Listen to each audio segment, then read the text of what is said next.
श्रीकेशवाय नमः। श्रीनारायणाय नमः। श्रीमाधवाय नमः। श्रीगोविन्दाय नमः।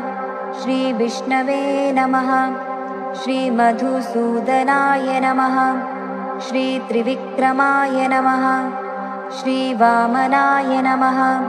श्रीश्रीधराय नमः। श्रीऋषिकेशाय नमः। श्रीपद्मनाभाय नमः। श्रीदामोदराय नमः। श्रीसङ्कर्षणाय नमः। श्रीवासुदेवाय नमः। श्रीप्रद्युम्नाय नमः।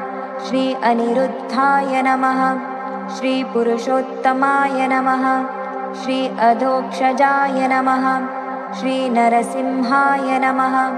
श्री अच्युताय नमः। श्रीजनार्दनाय नमः। श्री उपेन्द्राय नमः। श्रीहरये नमः। श्रीकृष्णाय नमः। इति श्रीकृष्णचतुर्विंशतिनामावलिः सम्पूर्णः।